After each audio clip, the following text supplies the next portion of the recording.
Hi all, അസ്സാം വലൈക്കും. Welcome back to my channel. എല്ലാവർക്കും സുഖമാണല്ലോ.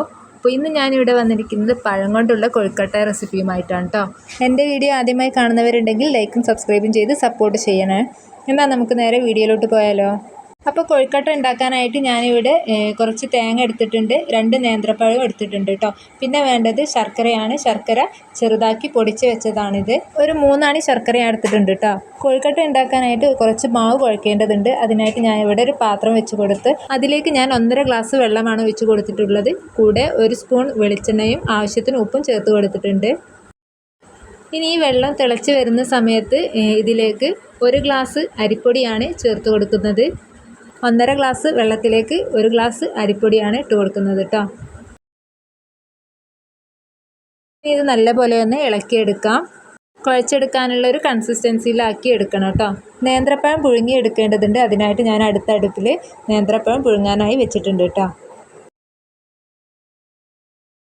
അപ്പം ഞാൻ ഈ മാവ് നല്ലപോലെ കുഴച്ചെടുക്കാനുള്ള ഒരു പരുവത്തിലാക്കി വെച്ചിട്ടുണ്ട്. ഇനി ചൂടാറിയതിന് ശേഷം കുഴയ്ക്കാം. അപ്പോൾ ഇത് ഇത്രയും മതി. ഇനി നമുക്കിത് മാറ്റി വെച്ചിട്ട് ഇതിലേക്കുള്ള ഫില്ലിങ്സ് റെഡിയാക്കാം.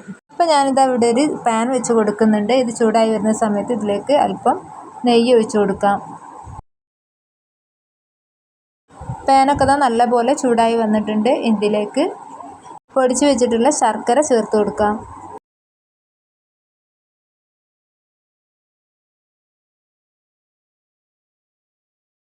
അപ്പോൾ ഈ ശർക്കര അലിഞ്ഞ് ചേരാനായിട്ട് ഞാനിതിലേക്ക് 1/2 ഗ്ലാസ് വെള്ളവും കൂടെ ചേർത്ത് കൊടുക്കുന്നുണ്ട്.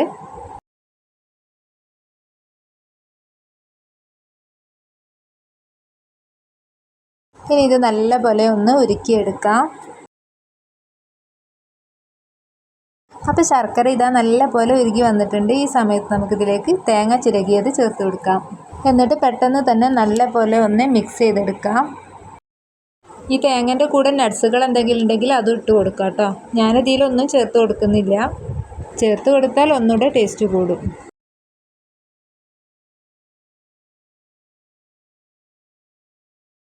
തേങ്ങ ഈ ശർക്കരയുമായിട്ട് യോജിച്ച് വരുന്ന സമയത്ത് നമുക്കിതിലേക്ക് കുറച്ച് ഏലക്കായ പൊടിച്ചത് ഇട്ട് കൊടുക്കാം. അതിനുശേഷം നല്ലപോലെ ഒന്ന് മിക്സ് ചെയ്തെടുക്കാം.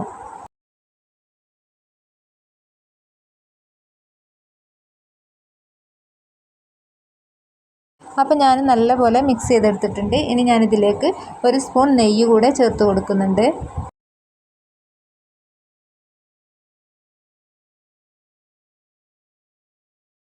അപ്പോൾ ഞാനിതാ നെയ്യ് ഒഴിച്ച് കൊടുത്തിട്ടുണ്ട്. ഇനി ഇതൊരു തിക്നെസ് വരുന്നത് വരെ ഇതൊന്ന് ഇളക്കിക്കൊണ്ടേയിരിക്കുക.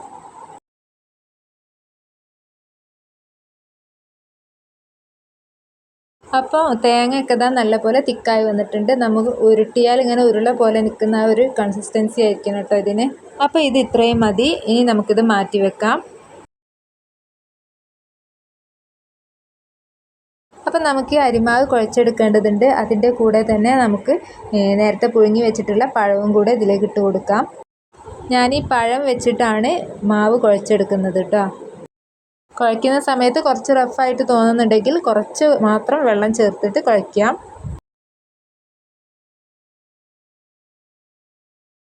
പഴം മുഴുവനായിട്ടും ഞാൻ ഇതിലേക്ക് ഇട്ട് കൊടുത്തിട്ടുണ്ട്. ഇനി ഇതൊന്ന് കുഴച്ചെടുക്കാം. അപ്പം ഞാനിതാ പഴവും പൊടിയും കൂടെ ഇതുപോലെ കുഴച്ചെടുത്തിട്ടുണ്ട്. ഇനി ഇതിനൊരു യെല്ലോ കളർ കിട്ടാനായിട്ട് ഞാനിതിലേക്ക് യെല്ലോ കളർ ലേശം ചേർത്ത് കൊടുക്കുന്നുണ്ട് കേട്ടോ.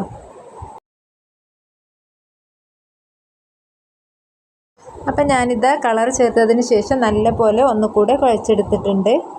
ഇനി നമുക്കിത് ഓരോ ഉരുളകളാക്കിയിട്ട് എടുക്കേണ്ടതുണ്ട്.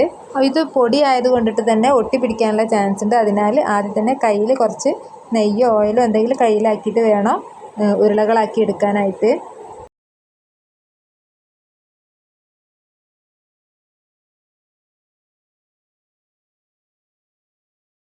അപ്പം ഞാനിതാ ഈ മാവിൽ നിന്നും കുറച്ച് മാവ് എടുത്തിട്ടുണ്ട്. എന്നിട്ട് ഇതുപോലെ ഇങ്ങനെ ഉരുളകളാക്കി തൊട്ടാൽ തന്നെ നല്ല മിനുസമുള്ള പാകത്തിലാക്കിയിട്ട് എടുക്കണം കേട്ടോ. കയ്യിലുള്ള ഓയിലുമായിട്ടൊന്ന് സ്പ്രെഡ് ചെയ്ത് കൊടുക്കുകയാണെങ്കിൽ നല്ല ഭംഗിയായിട്ട് കിട്ടും. അതിനുശേഷം നല്ലപോലെ ഒന്ന് പരത്തിയെടുക്കാം. നമ്മൾ ഉന്നക്കായ ഉണ്ടാക്കുമ്പോഴൊക്കെ പരത്തിയെടുക്കില്ല, അതുപോലെ തന്നെയാണ് ഇതും.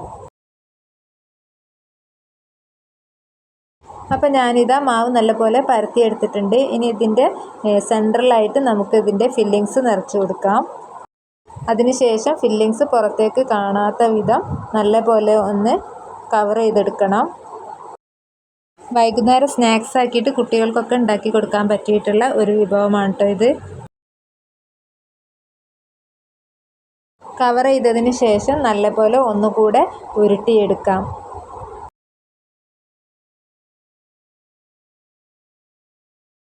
അപ്പോൾ ഇതാ നമ്മുടെ കൊഴുക്കട്ടേൻ്റെ ഷേപ്പിലായിട്ട് വന്നിട്ടുണ്ട് ഇത്.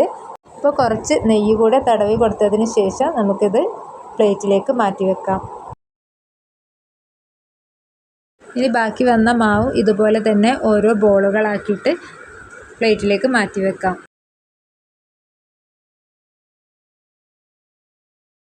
അപ്പോൾ ഞാനിതാ ബാക്കി വന്ന മാവ് കൊണ്ടിട്ട് എല്ലാം ഉരുട്ടി ബോളുകളാക്കി വെച്ചിട്ടുണ്ട്. ഇനി നമുക്കിതൊന്ന് ആവിയിൽ വേവിച്ചെടുക്കണം. അപ്പോൾ ഇത് സ്റ്റീം ചെയ്യാനായിട്ട് ഇഡ്ഡലി പാത്രത്തിലേക്ക് ഞാൻ ഉണ്ടാക്കി വെച്ചിട്ടുള്ള മാവ് വെച്ച് കൊടുത്തിട്ടുണ്ട്. ഇനി ഇതൊന്ന് സ്റ്റീം ചെയ്തെടുക്കാം. ഇതൊരു 10 മിനിറ്റ് നേരം ആവിയിൽ വേവിച്ചെടുത്താൽ മതിയാവും കേട്ടോ.